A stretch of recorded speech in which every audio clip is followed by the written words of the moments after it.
अस्सलाम वालेकुम, नमस्कार, सत श्री अकाल एंड गुड इवनिंग। मैं हूँ आरज़ू काज़मी और आप लोग देख रहे हैं जी फेस ऑफ। और फेस ऑफ में जैसे कि आप लोग देख ही रहे हैं, बहुत से लोगों ने मुझे कहा भी था कि जी कर्नल दानवीर और कमर चीमा साहब को बुलाएं, तो दोनों बिल्कुल यहाँ पर हैं। आप दोनों का बहुत शुक्रिया, डॉक्टर कमर चीमा आपका भी और कर्नल दानवीर सिंह आपका भी, कि आप आज आए हैं। और जैसे कि सब लोग जानते ही हैं कि आजकल एक बहस छिड़ी हुई है और पाकिस्तान की तरफ से भारत को कहा गया है कि वहाँ से टेररिज्म की जा रही है पाकिस्तान में। और इसी किस्म की बात जो है वो डॉक्टर जयशंकर साहब ने भी कही है पाकिस्तान के लिए। तो सबसे पहले चीमा साहब आपकी तरफ चलूंगी, क्या कहेंगे आप इस स्टेटमेंट को दोनों तरफ से जो आ रही हैं और कहा जा रहा है पाकिस्तान की तरफ से कि यूनाइटेड नेशन में लेकर जाएंगे, कुछ हो पाएगा या एक बार फिर हम सिर्फ वहां पर नारे लगा के वापस आएंगे और हमारे पास कोई खास सबूत नहीं होगा? देखिए, बहुत शुक्रिया मैडम। देखिए, पहली बात तो ये है कि डॉक्टर जयशंकर जो आए हैं यूएन में, ये आए हुए हैं basically to reform the multilateralism. It means कि basically India these days is aspiring कि it should be the permanent member of the United Nation Security Council का परमानेंट मेंबर बने, ठीक है। और ऑब्वियसली इंडिया एक बड़ा मुल्क है, और वैसे भी मैं समझता हूँ कि व्हेन अ नेशन, कोई भी मुल्क जो है वो बिलियन प्लस क्रॉस कर जाए, तो वो अपने अंदर ही बहुत कुछ उसके अंदर होता है। It has to offer to the world billion population. अभी ये एक 1.3 मिलियन या 4 बिलियन पॉपुलेशन हो ना, बहुत बड़ा मार्क है ये। एक तो ये बात है। दूसरा जारी बात है, वो आए हैं बात करने की, दुनिया को बताने। दुनिया ऑलरेडी मानी पड़ी है जी ये बात। पाकिस्तान, अगर अब बिलावल भुट्टो जरदारी ने भी वहाँ पे बात की है, कल यूएन में ये बात हुई है न्यूयॉर्क में। उन्होंने कहा जी कि ये देखें, इंडिया जो है वो कश्मीर को लेकर के देखें क्या कर रहा है और दहशतगर्दी स्पॉन्सर कर रहा है। तो आगे से डॉक्टर जयशंकर के पास बड़ा सीधा सा जवाब था, जो कि जारी बात है जिसने बिलावल भुट्टो को डिफेंस पर डाला, एंड दैट वाज के जी उसामा बिन लादेन वहाँ से आया, अब ये कर रहे हैं वो कर रहे हैं। और पाकिस्तान ये कहता है कि हम तो पिछले 20 साल से दहशतगर्दी की जंग लड़ रहे हैं with the international community and all that. So ये चीज़ें तो हैं। मेरा नहीं ख्याल पाकिस्तान की बात कोई मैटर करेगी व्हेन इट कम्स टू, ना तो हम परमानेंट मेंबर हैं, और चाइना भी कितनी देर होल्ड कर सकेगा। क्योंकि ये सारी की सारी जो डिस्कशन है ये लंबा, देखिए इंडिया नहीं है, इसमें जापान है, जर्मनी है, इसमें ब्राज़ील है, 3-4 मुल्क हैं जिन्होंने एज ए परमानेंट मेंबर बनना है। और इंडिया इंडिया जितना पॉलिटिकली एक्टिव हो रहा है, ग्लोबली रेलिवेंट हो रहा है, फाइनेंशियली जो है वो 5वीं बड़ी economy. So it's a big challenge for the international community as well. और हर रशियंस इनको जो है वो फेवर दे रहे हैं, अमेरिकन अलहदा फेवर दे रहे हैं। सो इट्स डिफिकल्ट थिंग कि इनको अगर ना नहीं किया जाता। लेकिन पाकिस्तान का जारी बात था, पाकिस्तान ने तो करना ही करना है, और मेरा करना भी चाहिए। रिसेंटली ये जो हाफिज सईद का जो हुआ है, इसमें 100% ये चांसेस हैं कि इंडिया जो है उसने इन्वेस्टमेंट की होगी, क्योंकि रिसेंटली इंडिया जो है इस मामले में काफ़ी एक्टिव है। अगर आप और अजीत डोवल साहब की भी डॉक्ट्रिन देख लें, वो समझते हैं। और इसके सिलसिले में अगर आप ये भी देखें कि पाकिस्तान के जो मौजूदा आर्मी चीफ हैं, जब ये एलओसी पे गए तो उन्होंने स्टेटमेंट दी कि हम जंग को वापस लेके जाने की सलाहियत रखते हैं। इसका मतलब यह है कि पाकिस्तान के आर्मी चीफ ये समझते हैं कि जंग इस वक्त पाकिस्तान में लड़ी जा रही है, एंड सेकेंडली वो समझते हैं कि वापस उधर जानी चाहिए जहां से आई है। इट मींस कि इंडिया के अंदर ही वाज रेफरिंग, मेरी जो अंडरस्टैंडिंग है, I may be wrong on that, but overall Pakistan के पास स्ट्रॉन्ग एविडेंस है। और मैं इस हवाले से I can assure you and confirm you, not कि मुझे पाकिस्तानी अथॉरिटी से कहीं से पता चला है, लेकिन कहीं और से भी पता चला है कि this time the evidence which Pakistan has provided to the international community, to the diplomats in Islamabad, that is something new. ये नई चीज़ है, एंड ये नया मैकेनिज्म था जिसके तहत ये चीज़ें इन्होंने की हैं। इन्होंने क्या फसई धोनी तो जाना नहीं पिया साढ़े को, इंज ही फड़ फुड़ लईए ਇਹਦੇ ਨਾਲ को कर ਲਈਏ ਇਹਦੇ ਨਾਲ। लेकिन वो मेरा नहीं ख्याल दाल गली है, जो है ना, वो थे आई नहीं सी बेचारा। बिल्कुल सही, लेकिन अगर यही बात मैं कर्नल दानवीर आपसे पूछूं, तो आप क्या कहेंगे? जैसे चीमा साहब ने कहा कि इन्वेस्टमेंट की है भारत ने, जो बाहर एक ब्लास्ट हुआ था हाफिज सईद के घर के बाहर, और जिस तरह से इना रब्बानी खर भी बात कर रही हैं, बिलावल भुट्टो जरदारी, इसके अलावा हमारे इंटीरियर मिनिस्टर राना सनाउल्लाह की बात भी आपने यकीनन सुनी होगी। देखिए, अगर चीमा साहब और चीमा साहब का इदारा ये समझता है कि इंडिया ने इन्वेस्टमेंट करी है हाफिज सईद को निकालने के लिए, तो मेरे ख्याल से ये बड़ी ऑनरेबल बात है। हम तो ये चाहते हैं कि हमारी एजेंसी इतनी काबिल बने। हम तो अपनी एजेंसीज का मजाक उड़ाते हैं कि इतने दिनों से ये सारे के सारे खेल उधर से खेले जा रहे हैं और आपकी इतना भी सलाहियत नहीं है कि आप इन लोगों को निकाल सके वहां पर। और ये इसलिए भी मैं कह रहा हूँ कि जो हीरा ये आपकी जो भी रबीना खा रहे हैं, इन्होंने एक लिस्ट निकाली है, 17 लोगों की लिस्ट है, उसमें 3 लोगों को छोड़ के बाकी सारे के सारे तो पाकिस्तानी हैं। तो अगर इतने सारे लोग पेरोल पे हैं और तब भी आप नहीं निकाल पा रहे, तब भी आपका ब्लास्ट इतना थका हुआ था कि हाफिज सईद जैसा इंटरनेशनल टेररिस्ट जो कि लाहौर में शरेआम अंडर प्रोटेक्शन घूम रहा था, आप उसको नहीं निकाल पाए। एक इंटरनेशनल टेररिस्ट को आप नहीं निकाल पाए, जबकि आपके पास में पाकिस्तानी कॉपरेशन बहुत सारा है, भरपूर है। तो आई थिंक आपकी सलाहियत कहीं ना कहीं कमजोर है, आप में वो सलाहियत नहीं है। और जब चीमा साहब कहते हैं, जो एस्टेब्लिशमेंट के बिल्कुल करीबी माने जाते हैं, तो हमारे जैसे लोगों को बड़ा गर्व होता है, वी फील प्राउड कि चलो हमारे बंदों की कहीं ना कहीं तो तारीफ हो रही है। और तो इस लिहाज से देखा जाए तो it's an honour. Thank you Cheema sahab. Secondly, जो बात बिलावल भुट्टो साहब के हवाले से हुई थी, देखिए हम एक दूसरे के ऊपर छीटाकशी करते रहेंगे, उसकी कोई एंड नहीं है। माजी में क्या हुआ उसके ऊपर खूब सारी बातें कर लेंगे, लेकिन हमें अगर फ्यूचर को देखना है और हमसे ज्यादा अगर आप लोगों को फ्यूचर की तरफ ध्यान देना है, तो आपको जो अभी तक ये जो भी आपने गेम खेला है उससे आपको चेंज करना पड़ेगा अपना पैटर्न। आप उसी गेम को दोबारा नहीं खेल सकते। जैसे फौज में कहते हैं कि यू डोंट रीएनफोर्स ए फेलियर। ये जो पॉलिसी है पाकिस्तान की, ये फेल हो चुकी है और एक बार नहीं कई बार हुई है। और जितना पाकिस्तान इस पॉलिसी को पुश करता है उतना अपना नुकसान करवा लेता है। आप इसको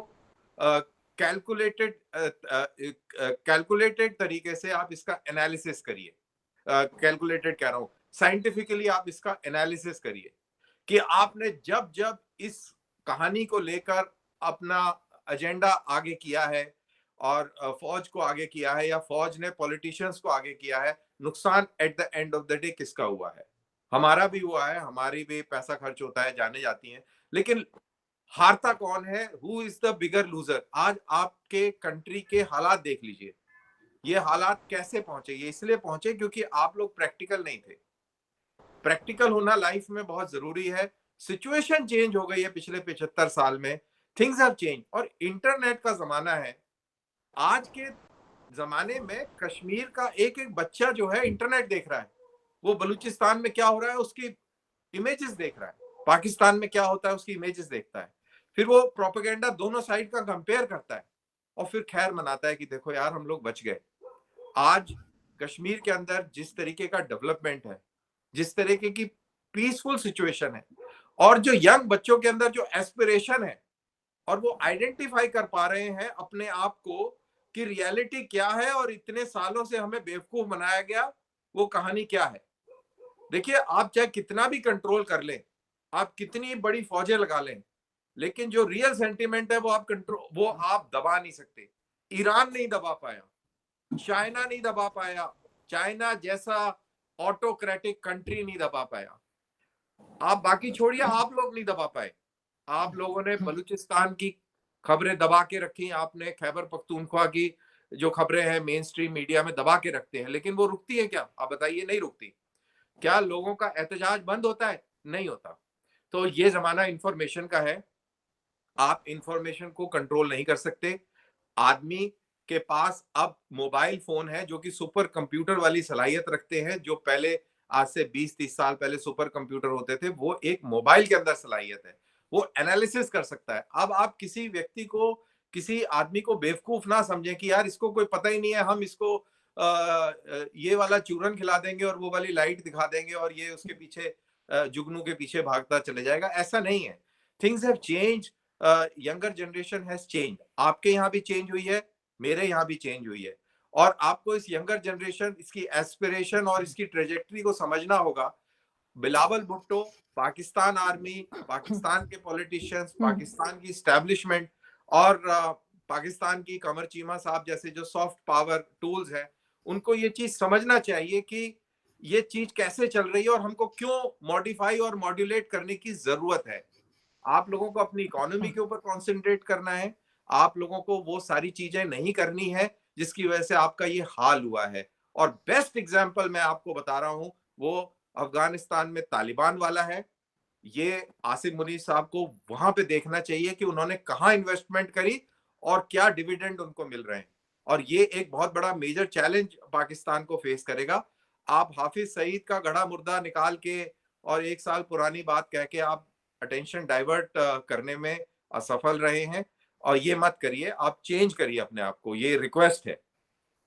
जी, बिल्कुल, अगर हम चीमा साहब आपसे मैं पूछूँ, आपने सुना कर्नल दानवीर को, लेकिन वाक़ई में अगर पाकिस्तान को इस वक़्त ज़्यादा खतरा जो है वो अफ़गानिस्तान साइड से है। जिस तरह के अटैक्स हो रहे हैं तकरीबन रोज़ ही चमन के एरिया में और कई जगह पर केपीके में, तो आपको नहीं लग रहा कि ये अटेंशन डाइवर्ट करने की कोशिश है कि बजाय इसके कि अफ़गान बॉर्डर को पुरसुकून किया जाए, उसके बजाय इंडिया पे 1 साल पुराना केस निकाल के बात की जा रही है?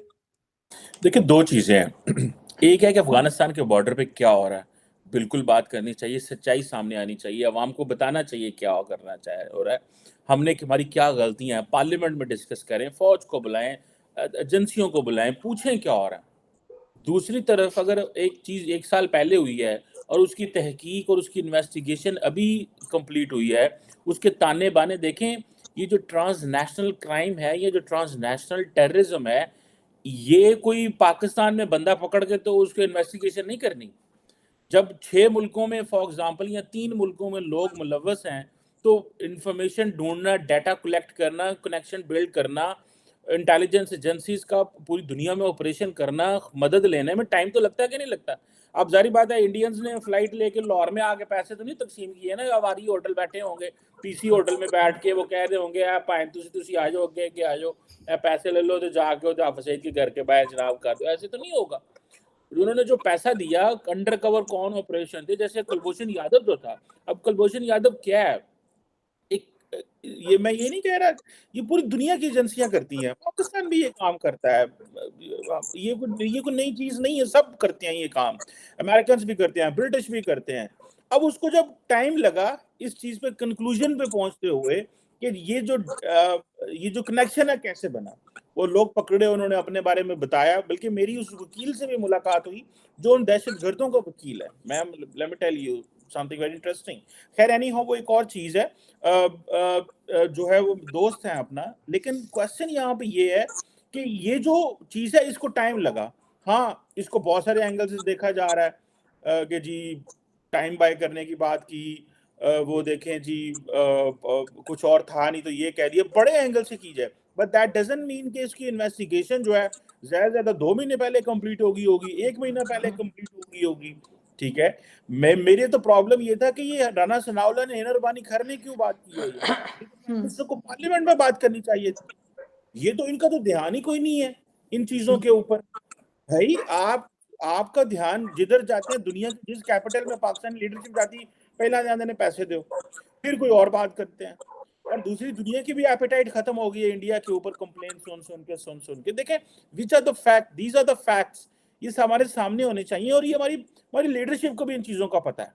जैसे कर्नल साहब बड़ी सही बात कर रहे थे कि आप बलूचिस्तान में, कश्मीर में, कहीं पे भी किसी बंदे को बैठे पता है कि क्या हो रहा है, इस्लामाबाद में क्या हो रहा है, एक मिनट में वही खबर अमेरिका भी पहुंचती है, लंदन भी पहुंचती है, कश्मीर भी पहुंचती है, लाहौर भी पहुंचती है, दिल्ली भी, चंडीगढ़ में भी, हरियाणा में भी, हर जगह एक टाइम पे पहुंचती है। सो वो जो चीज थी ना, लोगों को बेवकूफ समझना कि यार आप चीजें छुपा के चीजें कर सकेंगे, वो कल ने बिल्कुल सही कहा, the fact must be told, हकीकत बतानी चाहिए।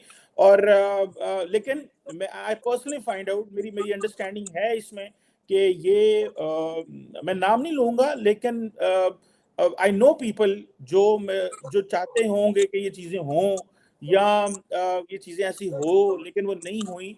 बहरहाल एनी हो, ये जो कुछ हुआ है इसमें हाफिज सईद के हवाले से, जिसे कर्नल साहब खुद कह रहे थे, हम तो कहते हैं हमारी एजेंसियों की कमी है, तो हम भी यहाँ कई दफा अपने को कहते हैं, वो और चीजों में कहते हैं कि यार तुसी जो है वो आपने पीटीआई को ले आए, आपने ये क्या किया। हमारे तो सियासत में ज्यादा मुलव्वस होते हैं, तो इन चीजों में हम जो है उनको करते रहते हैं।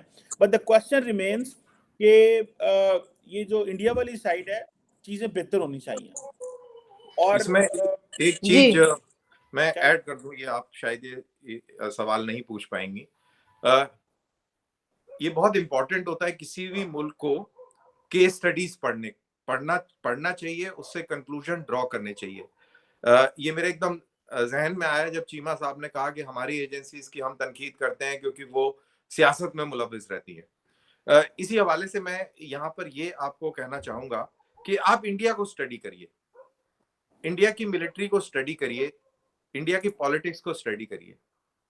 अगर आप 1947 से 1962 की मिलिट्री लीडरशिप को स्टडी करेंगे, बहुत सारा मटेरियल अवेलेबल है। मैं यहाँ पे रिकमेंड करूंगा, चीमा साहब आप पढ़ने लिखने वाले व्यक्ति हैं और आरजू जी आप भी बहुत शौक रखती हैं। शेखर गुप्ता का एक आर्टिकल है द प्रिंट में, बड़े रिनाउंड इंडियन जर्नलिस्ट हैं, उन्होंने इसी पॉलिटिक्स के बारे में बात करी है। वो जमाना था 1947 से 62 तक का, जब हर एक जर्नल फौज के अंदर पॉलिटिशियंस की गुड बुक्स में आने के लिए कुछ भी करने को तैयार था। पॉलिटिशियंस भी उसका पूरा फायदा उठा रहे थे और पॉलिटिशियंस की भी पूरी मुदाखलत थी फौज के डे टू डे अफेयर्स में। और जब ये मिलिट्री पॉलिटिक्स के अंदर इन्वॉल्व हो रही थी, पॉलिटिक्स मिलिट्री के अंदर इन्वॉल्व हो रही थी, तो नतीजा ये हुआ कि 1962 में आप जंग अच्छी तरह हार गए। वो इसलिए नहीं हारे कि आपके फौजियों में कोई कमी थी, वो इसलिए हारे क्योंकि आपके जर्नैलों में वो कमी थी, क्योंकि जर्नैल जो थे वो पॉलिटिक्स में ज्यादा ध्यान दे रहे थे। जनरल कॉल जो सिलेक्ट हुए थे पंडित नेहरू के खास आदमी थे। जनरल उस समय ब्रिगेडियर मानिक शाह को पॉलिटिक्स के चलते उनके ऊपर एक इंक्वायरी डाल दी थी, क्योंकि उनको लग रहा था, लोगों को लगता था ये बहुत काबिल आदमी है तो इसको दबा लो। और इस तरीके का गन माहौल इंडियन आर्मी के अंदर था, और उसका नतीजा ये हुआ कि हम जंग हार गए। लेकिन स्टडी करने वाली बात यह है कि इस चीज को एकदम से करेक्ट किया गया। जब आप हार गए जंग, तो एक एनालिसिस हुआ, सोसाइटी ने एनालिसिस किया, ब्यूरोक्रेसी और हमारी पार्लियामेंट में डिस्कस हुआ। 1962 की जंग की हार हमारी पार्लियामेंट में जबरदस्त तरीके से डिस्कस हुई है, और फिर ये बात निकल के आई कि फौज के अंदर पॉलिटिकल इंटरफेरेंस नहीं होना चाहिए और फौज को पॉलिटिक्स से बहुत दूर रखना चाहिए। हमने बहुत दूर रखा।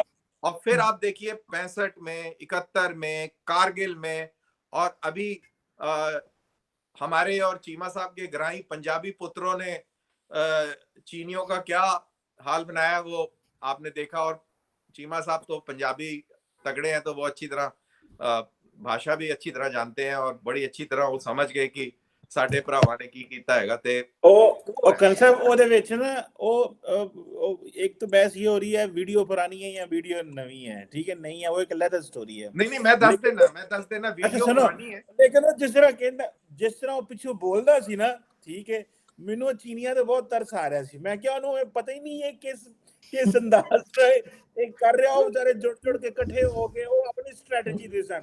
ਉਹਨਾਂ ਨੂੰ ਪਤਾ ਕਿ ਇਹ ਜੋ ਇਹ ਪੰਜਾਬੀ ਪਿੱਛੋਂ ਬੋਲ ਰਿਹਾ ਨਾ ਕੈਮਰੇ ਦੇ ਕੋਲ ਖਲੋ ਕੇ, ਠੀਕ ਹੈ, ਇਹਦਾ ਇੰਪੈਕਟ ਕੀ ਹੈ, ਇਹ ਪੂਰੀ ਕੌਮ ਨੂੰ ਚੁੱਕ ਦੇਗਾ। So that was good for the India for mood. मतलब उस रात को मैं ਤੁਹਾਨੂੰ ਦੱਸਦਾ ਉਹ ਸਰਦਾਰਾਂ ਦੀ ਪਲਟਨ ਸੀ, ਉਹ ਇਦਾਂ ਹੀ ਲਾਲਾ ਲਾਲਾ ਤੂ ਇਦਾਂ ਹੀ ਹੁੰਦੀ ਹੈ। ਤੇ ਉਹ ਬਿਲਕੁਲ ਸੈੱਟ ਸੀ। ਚੀਨੀਆਂ ਦੀ ਬਹੁਤ ਕੁਟਾਈ ਪਈ ਹੈ, ਚੀਨੀਆਂ ਨੂੰ ਬਹੁਤ ਕੁੱਟ ਪਈ ਹੈ, ਤੇ ਉਹ ਸਾਰਿਆਂ ਨੇ ਵੇਖ ਲਿਆ ਹੈਗਾ। ਇਹ ਵੀਡੀਓ ਵਾਕਈ ਪੁਰਾਣਾ ਹੈਗਾ, ਇਹਦੇ ਵਿੱਚ ਕੋਈ ਬਹਿਸ ਵਾਲੀ ਗੱਲ नहीं है, वीडियो पुराना है। लेकिन बात वही है कि जब चपेड़े पड़े तो चाहे पुरानी पड़े चाहे नई पड़े, मजा तो पूरा चपेड़े होती हैं बिल्कुल। लेकिन कर्नल साहब पहला पै गईयां होण या बाद च पैण या कल पई या एक महीना पहला पई, ਉਹਦਾ ਕੋਈ ਮਤਲਬ ਨਹੀਂ ਹੁੰਦਾ। ਸਵਾਦ ਲੇਕਿਨ ਪੂਰਾ ਆਂਦਾ ਹੈਗਾ, ਚਾਹੇ ਭਾਵੇਂ ਇੱਕ ਦਿਨ ਪਹਿਲਾਂ या एक महीना पहला या साल पहला। एक चीज मैं यहाँ पे कर्नल साहब आपसे पूछना चाहूंगी कि आपको नहीं लगता कि जैसे पाकिस्तान को हम लोग भी कहते हैं और बहुत से पाकिस्तानी भी कहते हैं कि इस वक्त भारत की तरफ कहने के बजाय या भारत के ऊपर इल्जाम लगाने के बजाय इनको अफगानिस्तान की तरफ देखना चाहिए। इसी तरह से आपको नहीं लगता कि भारत को भी पाकिस्तान के ऊपर एलिगेशंस लगाने या पाकिस्तान को जवाब देने और लड़ने के बजाय चाइना की तरफ देखना चाहिए, क्योंकि आपको वहां से ज्यादा खतरा है? चाइना की तरफ से भी हमें कोई खतरा नहीं है, ये भी मैं आपको बता देता हूँ। चाइना के और हमारे जो इंटरेस्ट हैं वो इतने इंटरट्वाइंड हैं और इतनी ज्यादा कैपिटल इन्वॉल्व है कि कोई भी इस चीज को रिस्क नहीं करेगा। ये एलएसी के ऊपर गालम गलौज, पत्थर पुत्थर, वीडियो शीडियो ये चलते रहेंगे, लड़ाई कोई नहीं करेगा। आप देख ले 2 साल से इतनी बड़ी तादाद में फौजें लाइन ऑफ एक्चुअल कंट्रोल पर खड़ी हैं दोनों तरफ से, एक भी गोली नहीं चली और चलेगी भी नहीं। बस ऐसे ही पत्थर पुत्थर चलाएंगे, गाली गुली निकालेंगे, वीडियो शीडियो बनेंगे और ऐसे ही एंटरटेनमेंट चलता रहेगा। लेकिन जो आपने जो बात करी है वो बड़ी अच्छी बात करी है कि क्या पाकिस्तान को इंडिया की तरफ एलिगेशंस लगाने चाहिए और वगैरह वगैरह, और अफगानिस्तान की तरफ ध्यान देना चाहिए। मेरा ये एज ए गुड नेबर मेरा ये एडवाइस ये रहेगा, वैसे उसकी कोई वैल्यू नहीं है, लेकिन एडवाइस ये रहेगा कि आप अफगानिस्तान को प्लीज मत देखिए, आप अंदर देखिए, लुक इनवर्ड्स। आप ये सारी चीजों को रिव्यू कीजिए कि आप कहाँ खड़े हैं, क्या क्या पॉलिसी लेके चल रहे थे, क्यों चल रहे थे और ये क्या सिचुएशन में आ गए हैं। आप इस चीज की डिबेट कीजिए, डिबेट को रोकिए मत। जो चीज पार्लियामेंट में होनी चाहिए वो आप सोशल मीडिया पे ना करें, पार्लियामेंट में डिस्कशन करें, क्योंकि आप डेमोक्रेसी हैं, आपका आइन शायद डेमोक्रेसी की तरफ ही इशारा करता है। तो आपको उन चीजों में ध्यान देना चाहिए। आप मैनेज, देखिए आप उस चीज को मैनेज कर रहे हैं, उसके ऊपर लीपा पोती कर रहे हैं, उसको कहीं से शील्ड कर रहे हैं, कहीं फोकस कर रहे हैं, ऐसे नहीं चलेगा। आपको ऑल राउंड ओवरऑल डिस्कशन करके और आपको इंटरनल मैकेनिज्म्स ठीक करने पड़ेंगे, आपको अपना हिसाब किताब चेंज करना पड़ेगा। आप उसी तरीके से नहीं चल सकते और आप टॉप गियर में और ये दुश्मनी को कायम रखेंगे तो नुकसान आपका होगा। आपने देखा ये हिना रबानी खर या आपके सनाउल्लाह या बिलावल, इनके जो स्टेटमेंट आए इंडियन मीडिया ने नहीं उठाया, वो डिस्कशन ही नहीं है, it is out of the discourse. तो आप अपने लोगों को ही गुमराह कर रहे हैं या आप उनके साथ ही धोखा दे रहे हैं। आपको वहां फोकस करना चाहिए, ऐसा एज अ गुड नेबर, ऐसा मेरा ये एडवाइस है। बाकी तो खैर जो भी है। बिल्कुल सही। लास्ट में मैं चीमा साहब आपसे पूछना चाहूंगी कि ये जो बार बार हम इंडिया की तरफ इशारा करते हैं, बार बार कश्मीर की बात करते हैं, यूनाइटेड नेशन में बात करते हैं, कहेंगे कि जी यूनाइटेड नेशन में जाके बात करेंगे, क्या ये इस तरफ इशारा नहीं करता कि इसकी वजह से जो है डिफेंस बजट और दूसरी तरह के जो फंड्स होते हैं वो लेने की कोशिश हमेशा से की जाती है, जिससे कॉर्नर के प्लॉट्स और क्या कुछ कहा जाता है कि दुबई के भी प्राइस हाई हो जाएगी। तारड़ साहब ने कहा था, तारड़ साहब को पकड़ ले जाके, उन्होंने कहा था कि यूके की भी प्राइस हाई हो जाएगी, अमेरिका में भी जो पैसा घूम के आ जाएगा। चीमा साहब आरजू डर गई, देखो नहीं मैं नहीं डरी, मैं नहीं डरी, आरजू डर गई, मैं नहीं डरी। नहीं आरजू नो बेचारी नो वाली पता नहीं सवाल चेंज करना है ना, देखिए वो नहीं नहीं मैं नहीं डरी, समझ ही नहीं आ रही। नहीं नहीं नहीं नहीं नहीं मैं डरी नहीं, डरती नहीं, मैं कह रही हूँ, मैं कह रही हूँ। नहीं नहीं चलो डर, देखिए अब आप लोग दोनों तो बाहर बैठे हुए हैं ना, मैं इधर हूँ, तो इसलिए मेरी गर्दन पतली है। देखें डरना भी अक्लमंदी होती है, डरना कोई क्यों कल साहब दसो, अकल ये भी कई दफा अक्लमंदी होती है, हर दफा एवं सीना चौड़ा खा के गोली खा के लितर खा के कार नहीं होना चाहिए। नहीं वो कल मैं तो समझ गया, कोई नहीं वो बेचारी डर गई, चलो ठीक है। डरना भी जो है ना, डरना भी this is a part of life होना चाहिए, ये जिंदगी का हिस्सा है। कई इंसान डरता है, कभी बहादुरी, हर थां ते बहादुरी भी नहीं विखाई जाती ते हर थां ते डरना भी नहीं चाहिए। कल साहब मैं गल सही फौजी बंदे, लेकिन चलो उन्होंने तारड़ साहब दे उत्ते पर्ची फाड़ती हैगी। नहीं तारड़ साहब तो ਤੁਹਾਨੂੰ पता है फिर हीरे बंदे ने, ਉਹ ਤੇ ਉਹ ਜਿਹੜੀ ਗੱਲ ਕਰਦੇ ਨੇ ਗੱਲ सही ਕਰਦੇ ਨੇ, ਉਹ ਇਹ नहीं है। लेकिन ये जो आप बात कर रही है ना आरजू कि वो गए हुए हैं, भाई हमें डिफेंस बजट के लिए कोई पैसा नहीं देता, ये मैं आपको थोड़ा बता दूं, डिफेंस बजट का पैसा अवाम के पेट से काट के आता है। हाँ हाँ मुझे पता है जी। अच्छा चलो तो ਤੁਹਾਨੂੰ ਪਤਾ मैं ਕਿ ਮਤਲਬ ਤੁਹਾਨੂੰ ਇਹ पता लगेगा कि किधरों तो अफगानिस्तान के पैसे आਉਂਦੇ हैं। शुक्र है आपको पता है इस चीज का। तो क्वेश्चन जो है डिफेंस बजट काम करें भाई, आपकी जो एक स्टेटेड पोजीशन है ना, हम ये डिफेंस बजट कम नहीं कर सकते। आपको अपना इस वक्त फौज का देखिए कंसर्न क्या है, फौज इमरान खान के साथ क्यों मिली थी, मैं जस्ट टू टेल यू, फौज इमरान खान के साथ इसलिए नहीं सी मिली कि उन्हें इमरान खान चंगा लगता है, फौज इमरान खान के साथ इसलिए मिली थी बिकॉज दे नीडेड कि हमें एक सिविलियन फेस चाहिए, वन। सेकेंडली, हमें इकोनॉमी बूस्ट करनी है, उसके लिए इस बंदे की पॉपुलैरिटी है, तो शायद ये हम वो जो हाइब्रिड निजाम ला के दुनिया को ये सिविलियन फेस दिखाएंगे, पीछे हम होंगे और हम इकोनॉमी ठीक कर पाएंगे। और ये चोर है, डाकू है, और इन चोरों और डाकुओं के खिलाफ हमने एक सियासतदान लेके आना है। ये था। अब पता ये चला, और देन फौज को ये भी पता था कि हमने सजाएं नहीं दिलवानी जो इमरान खान चाहता था। इमरान खान फौज का कंधा इस्तेमाल करके बाकियों को सजाएं दिलवाना चाहता था और खुद अकेला हीरो बनना चाहता था। फौज को ये भी पता है कि हमने कभी सजाएं नहीं दिलवानी, वो कभी किसी को सजा नहीं देते, वो बस इस तरह की सजा देते हैं जो बाद में वापस हो जाए। खैर एनी हो, तो ये जो इमरान खान का जो केस है, ये जो फौज का केस है, फौज को चाहिए आपका जो नेशनल पाई है वो बड़ा हो। अगर आप 100 रुपया कमा रहे हैं तो आप 1 लाख रुपया कमाएं, उसमें से बीच में से उनको भी दें। वो इसलिए जब जनरल बाजवा जाके सऊदी अरब और कतर, कुवैत और पूरी दुनिया में पैसे मांगते थे इमरान खान के लिए, तो that was not for the government, that was for the institution as well, कि भाई अगर ये सारा सिस्टम कोलैप्स कर गया तो नाल साडा भी ਅਸੀਂ फारग हो जाएंगे। So he was saving the state. Imran Khan कहता था कि मन्नू भी नाल बचा लो। सो पॉइंट ये है कि डिफेंस पे आप पैसा कम नहीं कर सकते, ठीक है। हाँ, लॉन्ग टर्म एक सोच होनी चाहिए कि, और वो पार्लियामेंट फैसला करेगी। प्रॉब्लम ये है, जैसे कल साहब भी बात कर रहे थे कि 1962 के बाद पार्लियामेंट ने बात की। देख कितनी जहां से ताकत आती है। देखिए, जनरल फौज हो, ब्यूरोक्रेसी हो, सियासतदान हो, मैं हूं, कोई भी हो, हम हर शख्स को ताकत तो पार्लियामेंट के अंदर से आती है ना। आज आप और मेरे राइट्स डिफेंडेड है कॉन्स्टिट्यूशन में, तो दे कम फ्रॉम द पार्लियामेंट। हम जब कोर्ट का दरवाजा कराते हैं, come from the parliament. So parliament में जाएं, वहां पे बहस करें, फौज को कितनी ताकत चाहिए, फौज को कितना डिफेंस बजट चाहिए, हमें क्या चाहिए, ठीक है। अभी तो ये है कि वो सारा बजट ले जाते हैं, इनको फिर अपने मैनेज करना पड़ता है, भाई उसको भी देना पड़ेगा। ये तो नहीं कि अब फौज जो है वो जो बॉर्डर पे फौजी बैठा हुआ उसको भी कर रहे हैं, उधर से इंडिया से भी एक एमिनेंट थ्रेट है। ये तो नहीं कि आप लात बेहतर है तो चीजें वो नहीं है। आपको अपनी प्रिपरेशन कैलकुलेशंस पूरी करनी पड़ती हैं।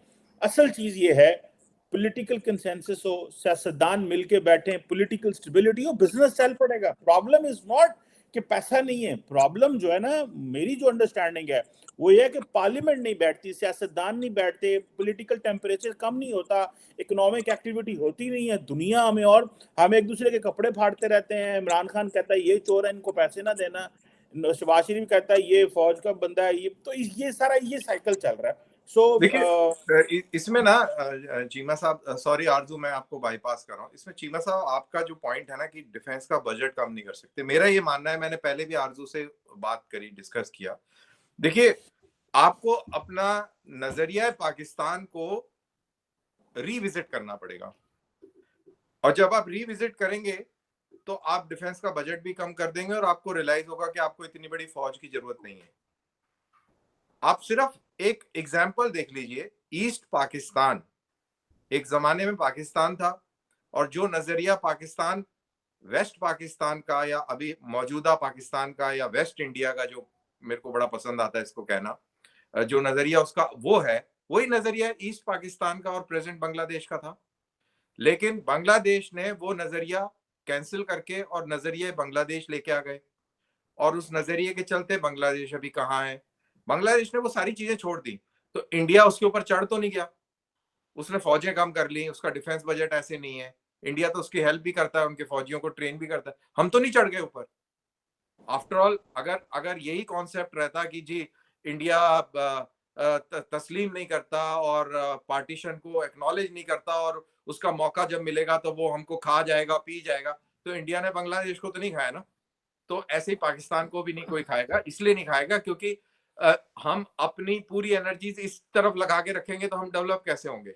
हम तो वही कीचड़ में कुश्तियां लड़ते रहेंगे, हमें उस कीचड़ से बाहर निकलना है। हमारे आइडियाज बिल्कुल क्लियर है, हम तो आप लोगों की मजबूरी की वजह से हमें इतना पैसा खर्च करना पड़ता है, लेकिन अब वो मजबूरी ओवरकम हो गई है, अब हम वो क्रॉस कर गए। और एक और हर चीज का एक दूसरा पहलू भी होता है। पाकिस्तान की वजह से इंडियन आर्मी जो है वो हमेशा तैयार रहती रही, अपने राइफलों में तेल लगाती रही, तो एज अ रिजल्ट अभी देखो, अब चाइनीज कितना पिट रहे हैं, आपने देखा, चाइनीज भी पिट रहे हैं और लगातार पिट रहे हैं। तो ये भी फर्क पड़ता है। तो आपको नजरिया चेंज करना पड़ेगा। नजरिया आप अगर चेंज कर लेंगे, उसको मॉडर्न कर लेंगे, आप उसको काम डाउन कर लेंगे, तो आपकी फौजों के बजट भी कम हो जाएंगे, फौजों की जो मुदाखलत आपके सिस्टम में होती है वो भी कम हो जाएगी, और जर्नैलों को जो कॉर्नर के प्लॉट मिलते हैं वो भी शायद नहीं मिलेंगे, वो भी अपने लाइफस्टाइल और औकात में रहेंगे। और I think it will be good for population of Pakistan. That is what I am trying to say. मैं लास्ट में एक चीज़ और आपसे कर्नल साहब पूछना चाहूँगी कि वो तो आपने ख़ैर कहा कि वो आप लोगों ने बंदूकों में जो तेल लगाया वो, लेकिन चाइनीज़ के ऊपर तो कभी गोली चली ही नहीं, वो गोलियाँ तो सारी आप पाकिस्तान बॉर्डर की साइड पे ही चलाते हैं। मगर मैं ये ज़रूर पूछूँगी कि इमरान खान की जब गवर्नमेंट थी, तो आपके यहाँ बड़ा नेगेटिव किस्म का रिस्पॉन्स आता था भारत की तरफ से, ना कोई बात करने को तैयार था, ना कोई फ़ोन उठाने को तैयार था। जबकि नवाज शरीफ साहब और उससे पहले जो भी गवर्नमेंट्स रही हैं उसके साथ भारत ने फिर भी बातचीत की है। तो इस तरह का नेगेटिव किस्म का या एकदम ही जैसे कोल्ड देखिए, बिहेवियर जो है वो क्यों था इमरान खान के साथ? इमरान खान के साथ भी बिहेवियर जैसा था वो वैसा आगे भी रहेगा। उसका रीजन ये है कि पाकिस्तान ने अपने तरीके चेंज नहीं करे। पाकिस्तान का क्रॉस बॉर्डर टेररिज्म के ऊपर सपोर्ट जारी है, इंटेलिजेंस रिपोर्ट उस तरीके से हैं। They have not changed basically. अब आप देखिए कैसे हाफिज सईद को डिफेंड करने में लगी हुई है सरकार। उनको उस चीज का बहुत फिक्र है कि वो मारा जाता तो क्या होता, और उसका जवाब जयशंकर ने यूनाइटेड नेशंस में दे दिया कि आप इंटरनेशनल आप नेबरिंग कंट्री के पार्लियामेंट पे अटैक करते हैं, आप के पास में उसामा बिन लादेन था, और आप यहाँ पे गाने गा रहे हैं कश्मीर के और उधर बातें कर रहे हैं टेररिज्म की, और उन्होंने जाके और एक्सपोज कर दिया। तो ये इंडिया का स्टांस चेंज होगा। इंडिया बड़ा क्लियर है कि जब तक आप अपना अपना स्ट्रेटेजी चेंज नहीं करेंगे तब तक हम आपसे बात नहीं करेंगे, और हमें बात करने की कोई जरूरत भी नहीं है। कोई कोई गाड़ी रुकी भी नहीं है। हम अपनी दिफा खुद करना जानते हैं, हमारा सिस्टम स्ट्रांग है, टचवुड, तो वो हम मैनेज कर लेंगे। लेकिन हम बात नहीं करेंगे। बात हम जब करेंगे जब आप क्रॉस बॉर्डर टेररिज्म बंद कर देंगे, इंटरनेशनल अक्लेम टेररिस्ट उनको सजाएं, सख्त देंगे। ऐसा ना करें कि आप उनको पकड़ के जेल में डाल दें और फिर उनके वहां पे जेल से बच्चे बच्चे पैदा हो जाएं। तो ये जब मैसेज आता है ना दुनिया को, तो लगता है कि नहीं नहीं नहीं, ये सीरियस नहीं है, they are just making fool of the world. तो ये सीरियसनेस जब दिखेगी तो अपने आप बात हो जाएगी, ये आपको मैं गारंटी दे रहा हूं। लेकिन अभी सीरियसनेस नहीं दिखी है। As per the intelligence report, Kashmir के अंदर around 70 to 80 Pakistani nationals are there as terrorists in various terrorist organization A, and up to 300 to 350 terrorists are there on various launch pads along the line of control. That is 2. And third is that there are training camps that are still running in Pakistan which are directed towards India. तो ये जमीनी ground situation है। जब तक ये change नहीं होगी, ना टेलीफोन आएगा, ना बात होगी, ना अच्छे हालात जैसा आप लोग चाह रहे हैं वैसा होगा, क्योंकि जमाना बदली हो गया है और देश जो है पिछले 7-8 साल में बहुत आगे निकल गया है। अब उस तरीके से वापस मुड़ के और बैक टू ओल्ड टाइम्स हो जाएगा, ऐसा नहीं होगा। बिल्कुल ऐसा नहीं होगा, लेकिन हम फिर भी यही चाहेंगे कि पाकिस्तान की तरफ से जो कुछ कहा जा रहा है, यानी भारत जो कह रहा है, जो कुछ चीज़ें कंट्रोल करने के लिए वो करनी चाहिए। आप कुछ कहना चाह रहे हैं चीमा साहब? क्योंकि मैं क्लोजिंग पे जा रही हूँ। नहीं कोई मसला नहीं, कहन दियो इन्हां नूं, कोई टेंशन सही। ना तुसी ओ लै यार, तुसी ते मोराल ही डाउन कर लिया। तुसी कह लो तुसी भी कहो। नहीं देखिए मेरी बात सुने, वो जो बातें कर रहे हैं कर्नल साहब, इसमें हमें हमारा प्रॉब्लम है, इन्होंने जो बात की वो हमारा प्रॉब्लम इंटरनल है, हमारा कोई और प्रॉब्लम नहीं है। We have to fix the house, this house can not work and this house can not survive. कि हम देखें आज अफगानिस्तान का बॉर्डर बिल्कुल इंडियन बॉर्डर बना हुआ है। आज हम लोगों को कह रहे हैं कि इस बॉर्डर के एरिया से बाहर निकल जाओ भाई, क्योंकि अफगानिस्तान से शेलिंग आती है। क्या इंडियन बॉर्डर पे फायरिंग नहीं हो रही है, इंडियन बॉर्डर नहीं बना हुआ, इंडियन बॉर्डर पे बदतर हालात है। सॉरी नहीं, मैं एलओसी और वर्किंग बाउंड्री पे अमूमन होता था, माजी में मैं बात कर रहा हूँ, आज हाँ माजी की बात कर रहा हूँ। अभी देखें ये जो चीज है, इसमें we need to talk with each other, हमें बात करनी पड़ेगी एक दूसरे से, ये चीजें हैं। This is what I believe. नहीं, बिल्कुल सही हो कह जाए रहे कोई हैं। मुश्किल एट द नहीं है। एंड ऑफ द डे तो बात करनी ही पड़ेगी, बगैर बात करे तो कोई चीज का सोल्यूशन मेरा नहीं ख्याल होगा। है, वन लास्ट पॉइंट कह दूंगा इंडिया के वाले से, इंडिया के साथ ये बात करने का टाइम नहीं है। एक बात, एक इंडिया की हवा बहुत ऊपर है, दूसरा Pakistan is not in a position, वो फाइनेंशियल इस वक्त तो इंडिया अगर पाकिस्तान से बात करेगा तो इंडिया समझेगा हम तो बेल आउट कर रहे हैं पाकिस्तान को, so why shall we talk with Pakistan? So this is not a moment to talk with India. Wait for a moment, build your position, improve yourself economically, have political stability, create a बिल्कुल। system. और दूसरा ये है कि then automatically वो भी बात करेंगे, and then be relevant. जिंदगी में एक ही चीज है जो मैंने सीखी है, be relevant to others. That's the only thing for the survival. खुद दुनिया खुद ही ऑटोमेटिक, आज दुनिया इंडिया के पास इसलिए नहीं आ रही कि 100 वो मतलब क्या है, मतलब they are relevant. That's it. जी मैडम, थैंक यू।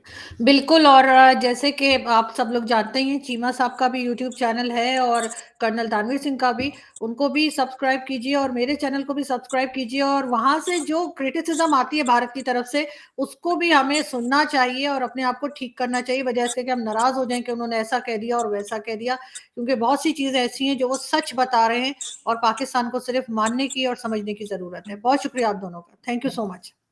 वेलकम।